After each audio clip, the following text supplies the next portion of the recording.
The Business Oddcast. Trait talking. Yeah. Welcome to a Business Oddcast special edition.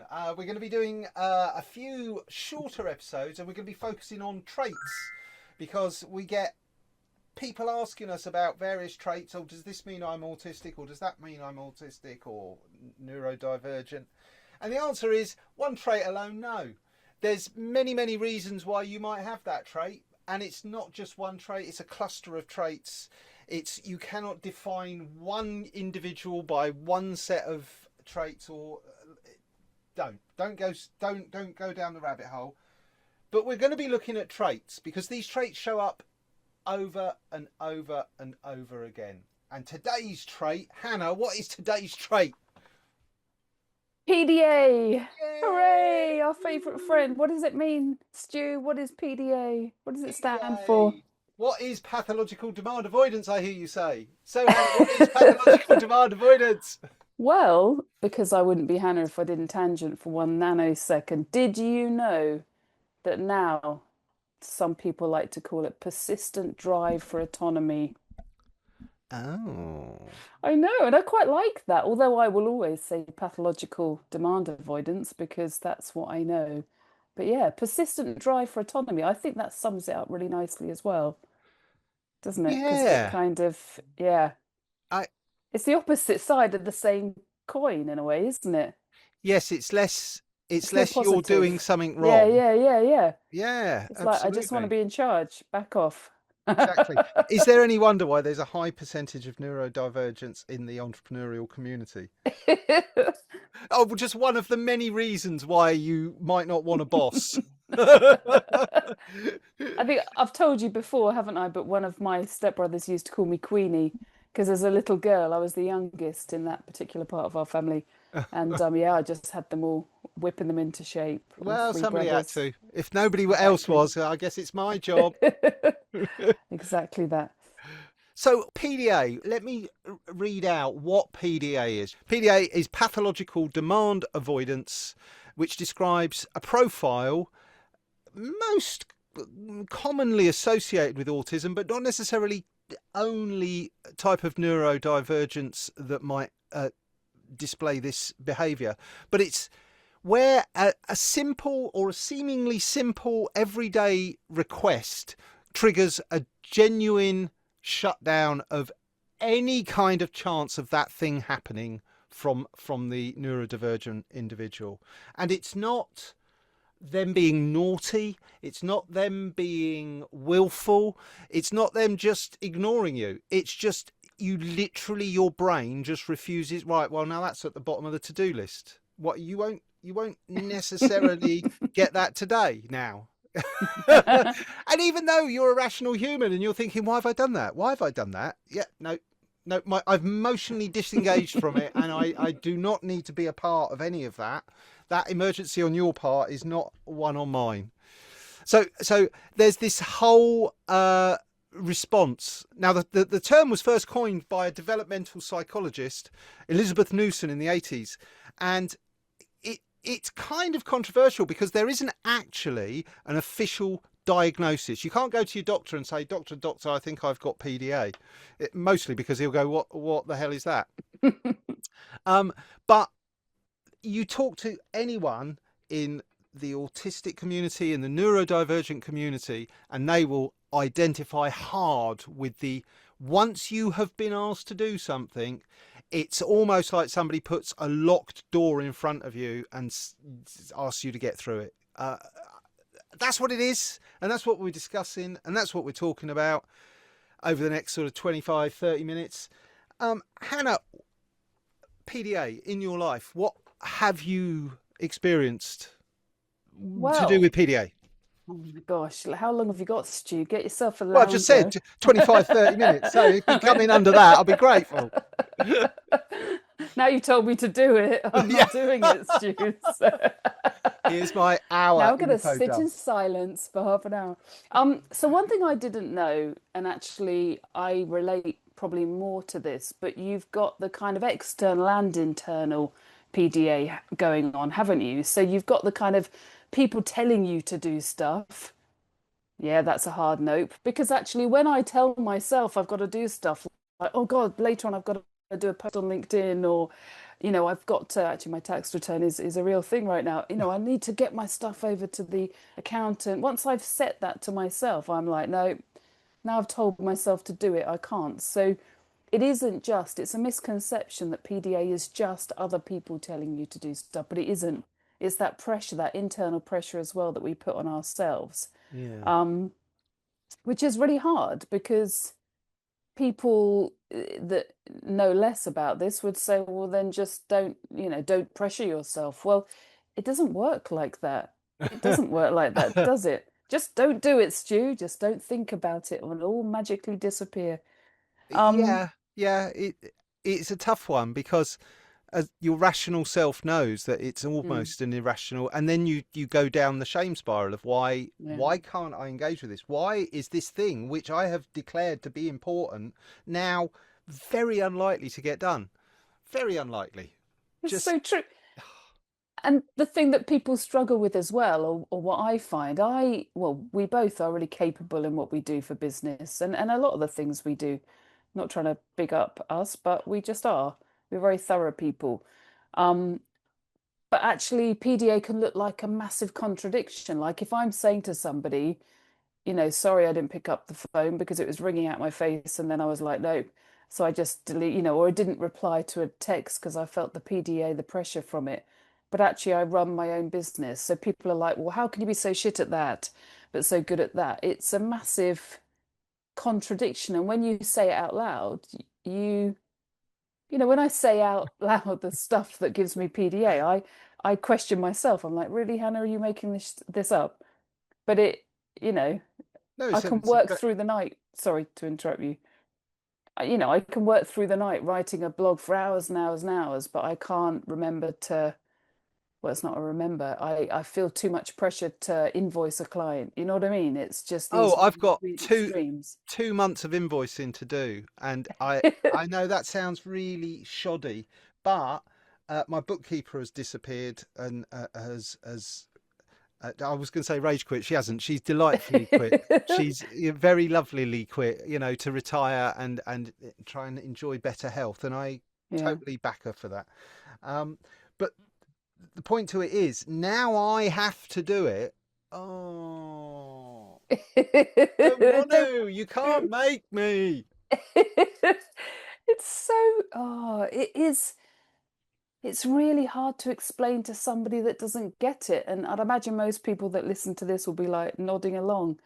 Um, Yeah. Oh, everybody else has switched off and gone, "Like, what? No. Meh." these idiots are making it up. Um, Or they're the people we've said, you must listen to this. And never listen to it. yes, everyone's Never just going to cancelled happen. it. And do you know what? Let me give you a weird insight. I almost get that with presents. When somebody Mm. gives you a present, it's like, please open it now. No, no, I will open it under my own time and my own steam. I'm not ready to respond, and I've got to do the whole thing with my face at the same time, as well as deal with this Oh, social situation. fake joy face. Yay, I love it. I hate it. One of the abiding memories that I absolutely remember thinking as a child was watching my mum assemble her face into a smile for a photograph. And watching it and Like, going, she would try on these various smiles until she reached the right sort of emotional pitch for the photograph. Do you remember when photographs were a much more thought through thing? You had to think to go, oh, am I going to waste a photo? When you have to pay for each one, oh, am I going to waste a photo in this environment? So that's why you get like really quite formal photographs, even like in the 80s or whatever, because everyone was like, oh, I might not. I've only got 10 photographs left, and it's a few days to payday, and then I got to pay for it to be all right. We'll take a photo. But watching my mum assemble her face I remember that, and all the way through. Even when I had my camera, I'd say to her, "Mum, taking a photo," and she would assemble her face, and I used to think to myself, "That's odd," and it's odd that I noticed it, but it just, yeah. But that's I the thing, can, isn't it? It's like that performative thing for the social situation. No, no, not doing it. as you were telling me that, I imagined this kind of like photo face activation, ching, like this kind of press the button, the lever, photo face, Tick, tick, ching. ching, ching, ching, ching, ching. Tick, no, down, down. Tick, tick, tick, tick, tick. No, Less smile, less smile.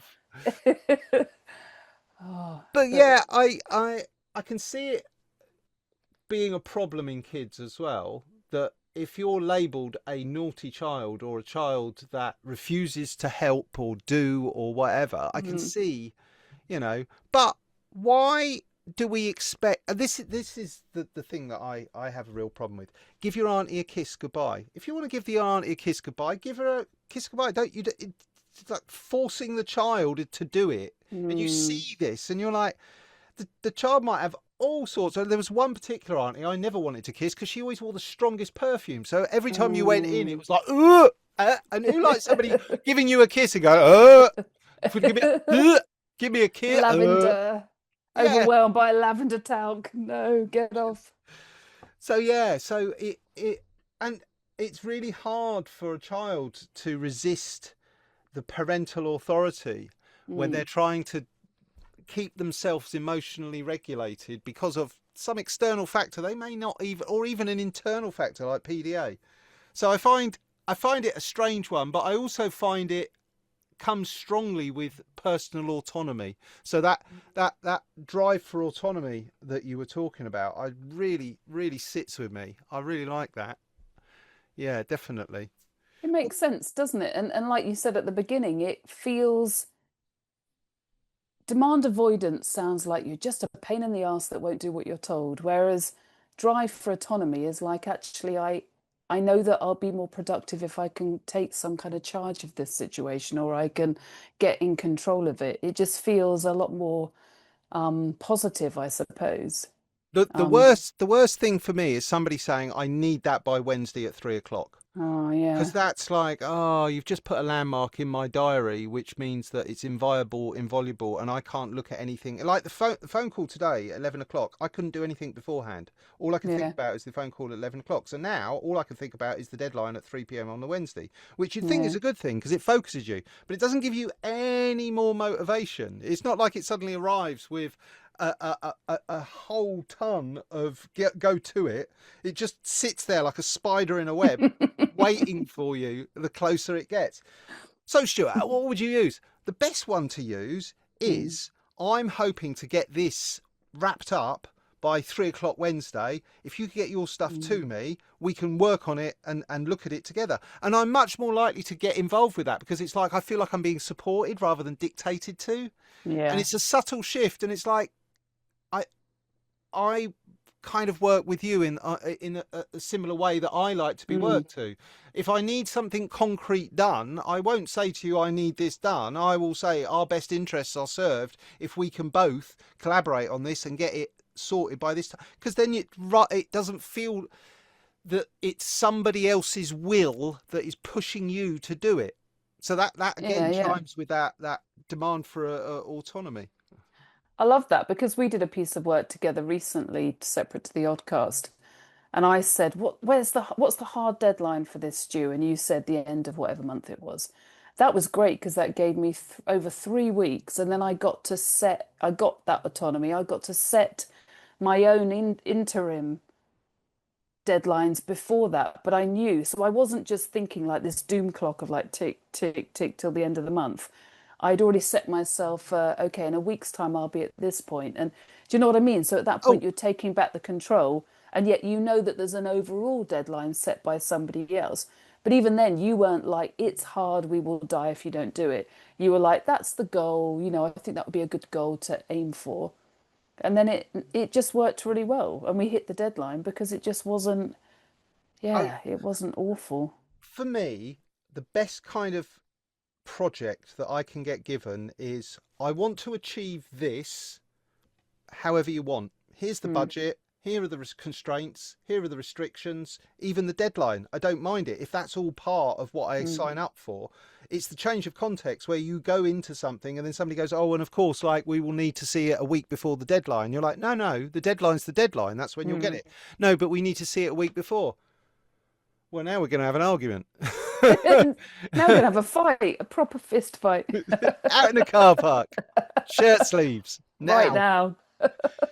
But it does. It just crops up, and it can from the outside look a lot like procrastination, and to some degree, it kind of is procrastination. But it doesn't. This is what I was saying at the outset. The trait may look the same on the outside, but the driver on the inside comes from an entirely different position. So, from what I understand about procrastination, it's just literally just people just putting off what they should do until tomorrow. But it's not like that with PDA.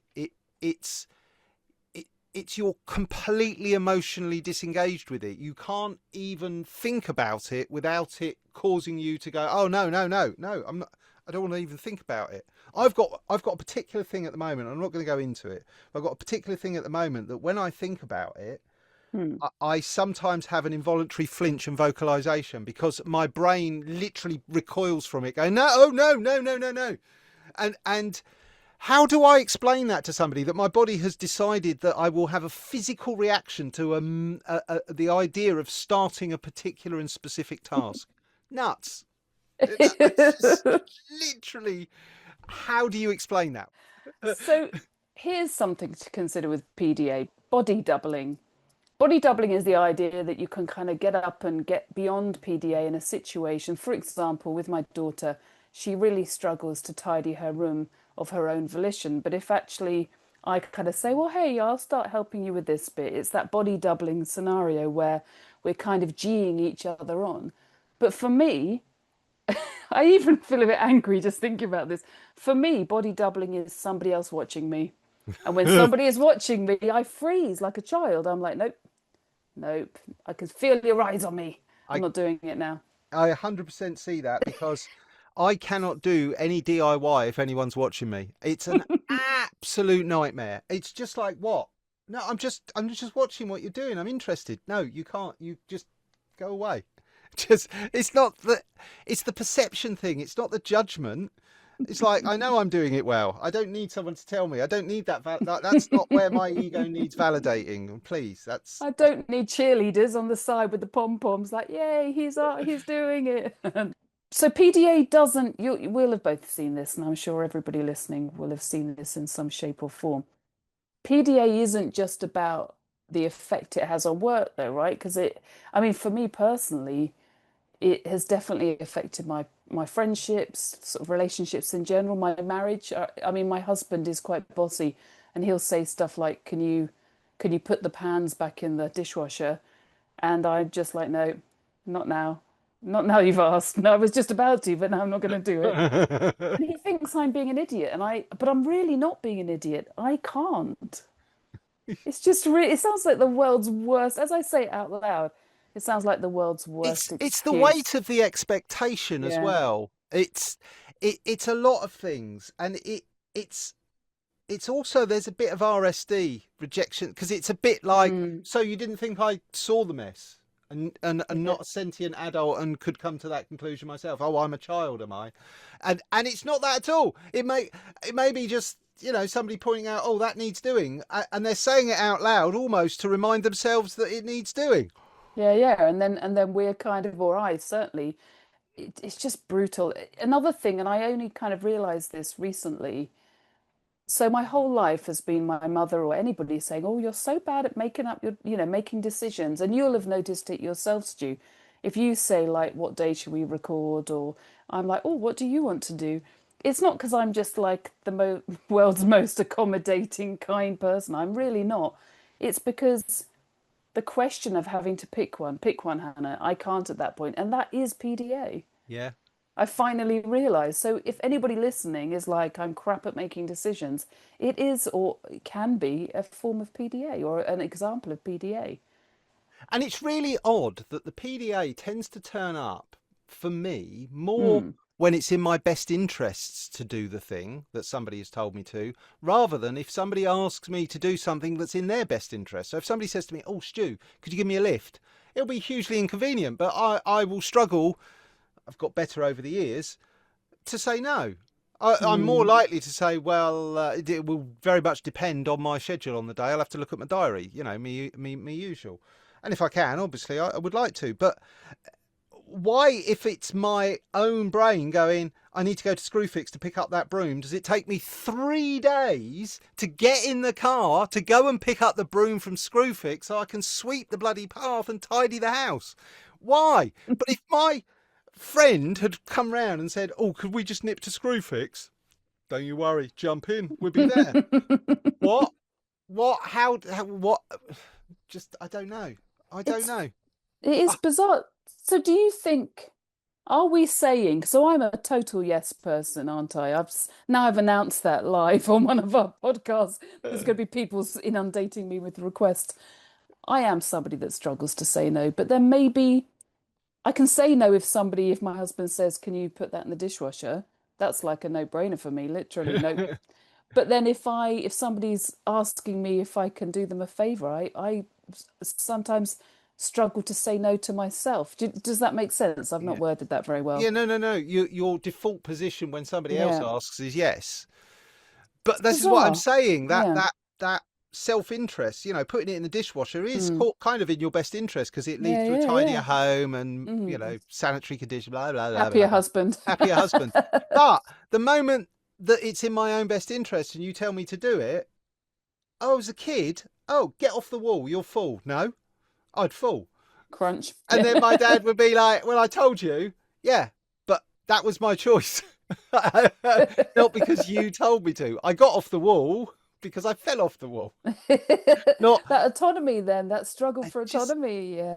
Always. What might not be immediately apparent is you have this response and it's not all cake and candles. You're not having a party and a carnival inside your head. It comes with a massive amount of anxiety because, like I said, if this stuff is in your best interest, you're obviously then working against your best interest and your brain does the whole, oh my God, what if I never unfreeze?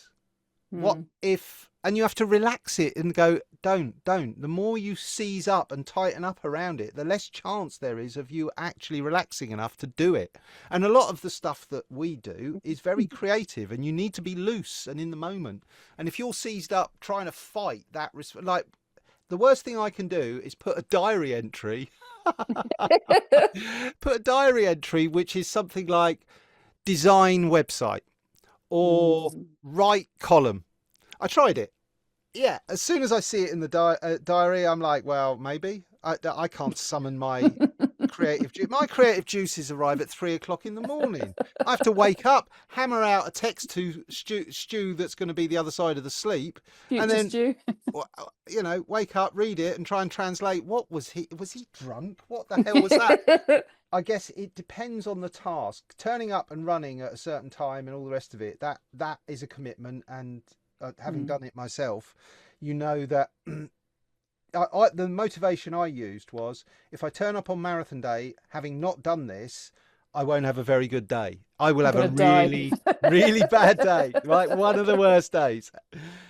So it's in my best interests to do it. And I'm not allowed to have an emotion about it beforehand. Now you can say, well, if you can do that for running, Stuart, why can't you do it for a creative task like writing or designing? And the answer is, I very much have to feel it. And that's what would make me a nightmare. Imagine working in a design agency and your boss comes to you and says, Stuart, could you do that design tomorrow for that website? Yeah, I might not feel it. What? Now, I'm not going to feel it. Juices aren't flowing. I'm going out tonight, so my energy is probably very low. In fact, I wasn't going to come in tomorrow morning. You'll get some good work out of me in the afternoon, but it won't be on that project because my brain's on this other thing and I've got to finish that, get it out the queue before that gets queued. And how do you explain that? How do you have that conversation without it just looking like, well, I'm sorry about your own internal system, but could you just get on with the design? Do what I'm paying you for. Yeah, well, that's it, isn't it? It's like, I'm not paying you to have an opinion. I'm paying you to do a job of work, and I get it. But this is where I think the Neuroinclusive Workplace will work so much better. If you'd have included me in the conversation about the planning of when it would turn up, I would feel way more likely to be able to do it for you tomorrow because I'd have had some context around it. I'd have had advanced notice. I'd have been able to set my expectations. I'd have been able to agree with you that that works best for me as well. Not just, here you go, that's what you're doing. Anything that, and Gemma knows it. The moment you tap your watch and go, oh, we should be out the door right now. Oh, my daughter. I've got 12 things I've just remembered I need doing, including having a shower and getting change of outfit. Why? Is once you start to listen to your own internal voice and stop gaslighting yourself of that's a real thing, not being able to do something that you desperately want to do, you relax your grip on it slightly more and you feel less broken. You feel like, well, that's the way it is, and other people are like it, so I can't be the only one. And being able to share this with yourself, it's like, I'm not the only one. And I have not let this out to this extent since we started the Oddcast. And I think that more people need to hear it. But that's the point, isn't it? We are both successfully, showing up in our day-to-day lives, winning at stuff. And yet we can also say, you know what, I can't do any of my exercises because my brain's like, nope. Or, all of the things you've shared as well. So there's no shame in it. It's got to start with self-acceptance and self-understanding. And even if you don't yet accept yourself, understanding what's going on is the first step. So don't feel bad that you think, oh, I'm still not there with that, or I still feel a great amount of shame and guilt. Hey, there's stuff that we're going to touch on and cover that I don't think I'm ever going to not have some kind of feeling of less than or other than. It's just the nature of the situation, the nature of the neurodivergence. So thank you very much, Hannah, for all of the insights you've shown us and shared with us. And likewise. It's been good to sort of deep dive on a single trait. But like we say, traits don't make people. You've met one neurodivergent, you've met one neurodivergent, and it's the same with neurotypicals. Don't judge someone just because of a single point of data. Anyway, available where all podcasts are available. It'll be on our website in a new section, part of our resources and part of our kit. And if you're here from the Neuroinclusive Workspace work that we're doing, it's a pleasure to virtually acquaint with you. Please do let us know if anything we've said sort of touched something within you. We're not touching you. So. Certainly won't be getting anywhere close to you. Thank you very much. Please stand I love lockdown. 6 foot off. Yes, please. Thank you.